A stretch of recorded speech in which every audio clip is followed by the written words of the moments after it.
Hi guys, it's another edition of your Fast Baller for December 29 NBA Game Date Edition.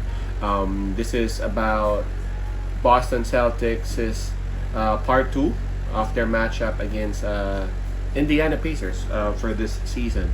We all know that Indiana Pacers won the previous game, and it was a close one. It was a very good game. I was able to watch that fourth quarter of that game. Sabonis was on fire. Now they have another game, and I'm sure that Boston would want to get back at this. Yeah, I'm just looking at the score. It's 108-107, so it's gonna be the same type of game because it's part 2 of that series, and it is still in Indiana. Yeah, is it? Yeah, it's still in Indiana. It's 8 p.m. Eastern. Oh, no. This was the previous game. So, hold on. This one would be happening at what time? I don't see it. 7 o'clock Eastern time, so that's 8 o'clock Manila. Right? That's still in Indiana, in Banker's house. So I'm looking at the spread right now. It's +1 Boston. I know that in my previous prediction for this game, I opted for Boston, and I'm not really changing it still. On going on to this game, even though Indiana won the first game, I'm still picking Boston on this. Indiana played well, but I'm looking at Boston. I think that their style of play lately is more of reactive. So it's like if opponent A would play this kind of tempo, then they would react to it, and if opponent B would have this kind of this kind of push, then they would push to that kind of limit. You know what I'm saying? They are just reacting depending on what the opponent would bring, and that's not the Boston type of play for me. Why? Because Boston has enough tools to do what they can. You know, they got bigs, they got scorers, they got defense, they got a very intelligent coach, so they can do basically whatever they want to do. I'm not very satisfied with what they've been doing lately. I am surprised to see their standing up to this point. Even though I know it's still early, that's still Boston Celtics, man. You know, they played a lot of basketball last bubble, so I was expecting a little bit more. So going on to this game, I hope they realize that they have a very good coach. I hope they realize that, and I hope the starters and the scorers would actually step up and basically do their job. You know, do their thing. Again, I'm not satisfied with how they've been doing lately as a team, right? As a team, I want to see more of Kemba Walker. Jaylen Brown has been there. Jaylen Brown has been scoring 26 points a game for the past, for this season, early season. But Brown and Tatum, that's already an average of 51 points. I'm kind of leaning towards Marcus Smart, Jeff Teague, Kemba Walker, Tristan Thompson, and again, I'm not just talking about scoring, also assists, also rebounds. They need help, man.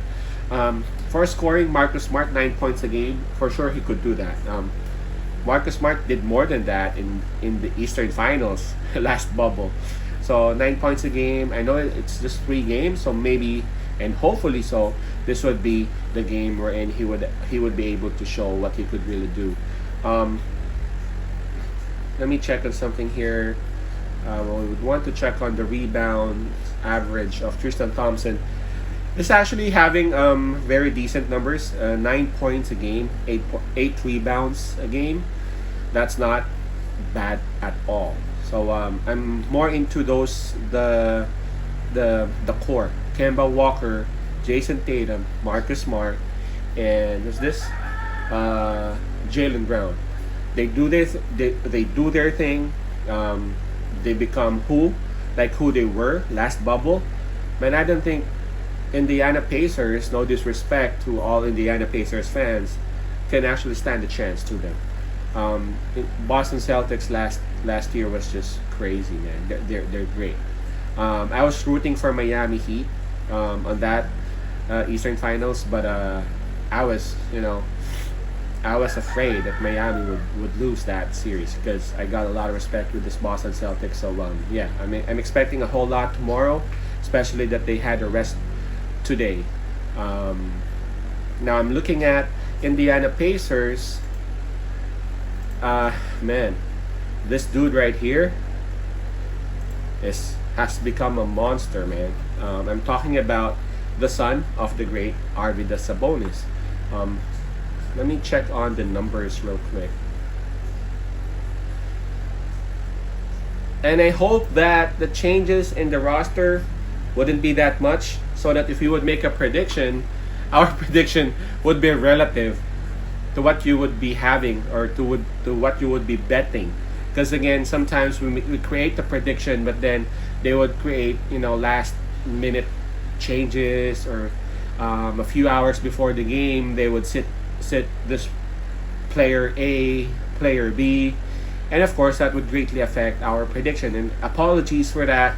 Of course, I'm just making the predictions based on what we have right now, based on the information that we have right now. Okay, this dude right here, Sabonis, Domantas Sabonis, is starting to look like his father, and to be honest, is starting to become better than Arvydas. Arvydas is bigger, is wider, but this dude right here, he has more moves. I would say he has better footwork, and he is more athletic. Simply put, Arvydas Sabonis is for banging though.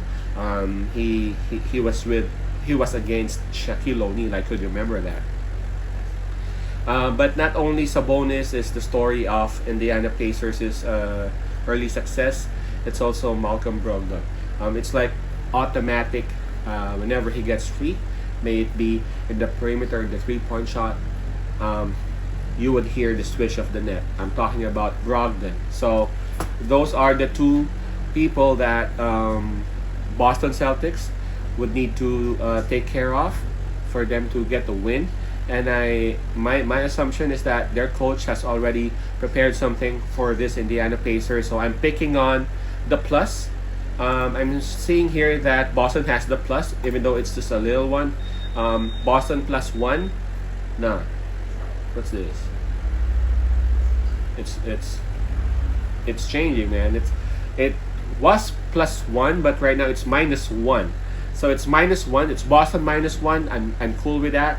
So take Boston -1 for tomorrow to win against Indiana, for them to split their series and to give Indiana their first loss of the season. Right? So if you haven't subscribed yet, please do.